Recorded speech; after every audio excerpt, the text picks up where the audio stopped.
श्री राम लक्ष्मण सीता का शरभंग मुनि के आश्रम पर जाना। इस प्रकार पराक्रमी श्री रामचंद्र जी ने उस भयंकर राक्षस का वध कर और सीता जी को गले लगा उनको बहुत कुछ ढांढस बधाया और अपने तेजस्वी भाई लक्ष्मण से बोले, ये वन बड़ा दुर्गम और कष्टदायी है। हम लोगों ने ऐसा विकट वन इसके पूर्व कभी नहीं देखा था। इसलिए आओ शीघ्र शरभंग मुनि के आश्रम में चले। ये कह श्री रामचंद्र जी शरभंग जी के आश्रम की ओर चले। वहां पहुंचकर उन देवतुल्य प्रभाव वाले और तपस्या द्वारा ब्रह्म का साक्षात किए हुए शरभंग के आश्रम में दूर से एक बड़ा चमत्कार देखा कि सूर्य और अग्नि के समान प्रकाशमान देवराज इंद्र अपने शरीर के प्रभाव से प्रकाशित हो देवताओं के साथ श्रेष्ठ रथ पर चढ़े हुए हैं। श्याम रंग के घोड़ों से युक्त उनका रथ पृथ्वी का स्पर्श न कर आकाश में चलता था। उनके सब आभूषण चमक रहे थे और पहनने के वस्त्र भी उजले थे।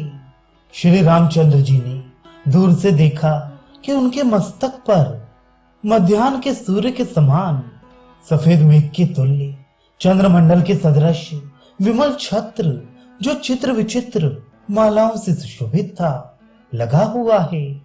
उनके आगे सोने की डंडी के और मूल्यवान चंवर और पंखा लिए हुए दो सुंदरी स्त्रियां उन्हें उनके मस्तक पर डुला रही थीं। बहुत से देव गंधर्व और सिद्ध और देव ऋषि श्रेष्ठ शब्दों से युक्त स्तुति पाठ करते जाती थी। उस समय इंद्र शरभंग जी से कुछ वार्तालाप कर रही थी। वहां पर इंद्र को देख श्री रामचंद्र जी ने लक्ष्मण का ध्यान उस रथ की ओर आकृष्ट कर लक्ष्मण से कहा, हे लक्ष्मण, परम दीप्तमान कांति युक्त तपते हुए सूर्य की तरह चमकीले इस अद्भुत एवं आकाशचारी रथ को देखो। मैंने पहले अनेक यज्ञ करने वाले इंद्र के गुणों के विषय में सुना था। सुनिश्चय ही आकाशचारी श्याम रंग के दिव्य घोड़े वे ही हैं।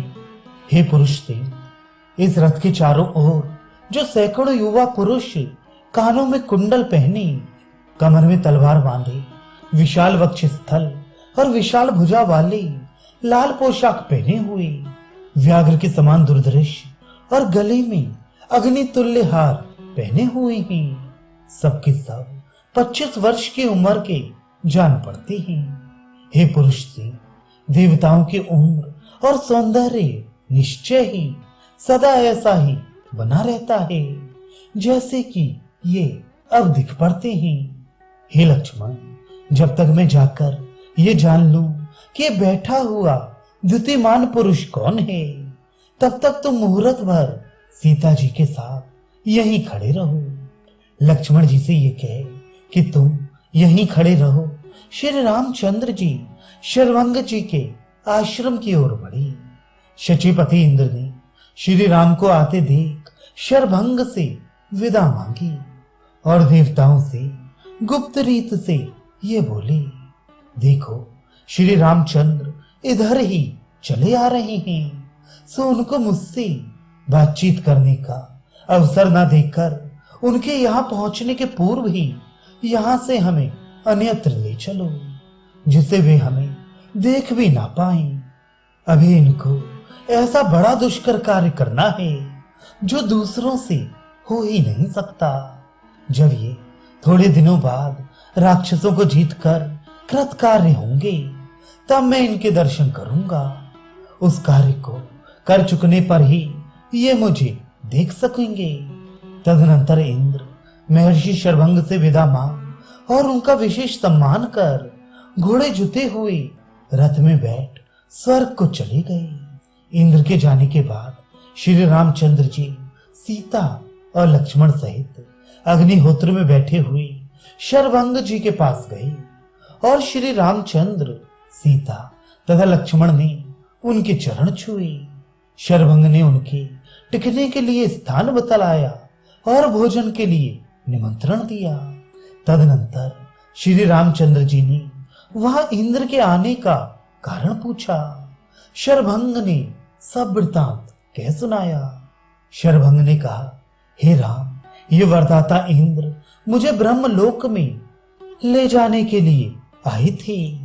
मैंने तब द्वारा वह लोक प्राप्त करने का अधिकार संपादन कर लिया, जिसे भगवत उपासना किए बिना पाना कठिन है। हे पुरुष सिंह, ये विचार कर कि आप समीप आ पहुंचे हैं, अतः आप सरीखे प्रिय अतिथि के दर्शन किए बिना मुझे ब्रह्मलोक में जाना अभीष्ट नहीं। हे पुरुष सिंह, अब आप जैसे धर्मनिष्ठ और महात्मा से मिल भेंट कर मैं स्वर्ग या ब्रह्मलोक को चला जाऊंगा। हे नरशार्दूल, मैंने तप प्रभाव से जिन अक्षय और रम्य लोकों का अधिकार प्राप्त कर रखा है, सो उन ब्रह्मलोक और स्वर्ग की प्राप्ति के साधन रूप तप फल को मैं आपको समर्पित करता हूं। आप ग्रहण करें। महर्षि शरभंग जी के ऐसा कहने पर सब शास्त्रों के जानने वाले पुरुष सिंह श्री रामचंद्र जी शरभंग ऋषि से बोले, हे महामुनि, मैं स्वयं ही उन सब लोकों को प्राप्त करूंगा। मैं इस वन में रहना चाहता हूं। आप मुझे रहने के लिए स्थान बतलाइए।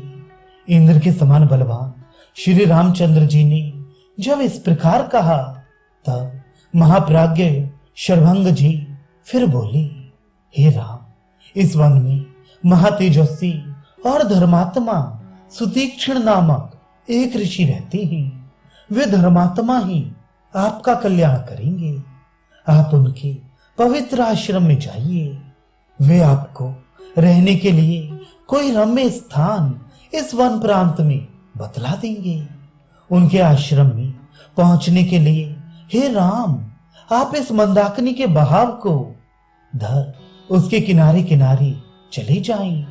हे तात, देखो, इस नदी में अनेक बड़े बड़े फूल छोटी छोटी नावों की तरह बहते दिख पड़ते हैं।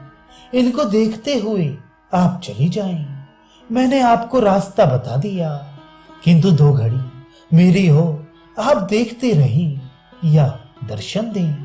हे तात, सर्प जिस प्रकार पुरानी केचुली छोड़ता है, उसी प्रकार मैं भी इस समय ये पुरानी देह छोड़ना चाहता हूं। ऐसा कह मंत्रवेत्ता शरभंग मुनि अग्नि को स्थापन कर और उसमें घी की आहुति दे अग्नि में कूद पड़े। उस समय अग्नि ने उन महात्मा के रोग, केश, जीर्ण त्वचा, हड्डियां और रुधिर सहित मांस को भस्म कर डाला। भाई लक्ष्मण और भार्या सीता सहित श्री रामचंद्र को यह देख विस्मय हुआ कि उस अग्नि में से शरभंग जी अग्नि तुल्य कांतिमान एक कुमार का रूप धारण कर निकले और शोभायमान हुए। तदनंतर शरभंग जी अग्निहोत्रियों, ऋषियों, महात्माओं और देवताओं के लोकों को छोड़ते हुए ब्रह्मलोक में जा पहुंचे। पुण्यात्मा ब्राह्मण श्रेष्ठ शरभंग जी ने ब्रह्मलोक में जा अनुचरों से घिरे हुए पितामह ब्रह्मा जी के दर्शन किए। ब्रह्मा जी भी शरभंग को देख आनंदित हुए और उनसे स्वागत वचन बोले।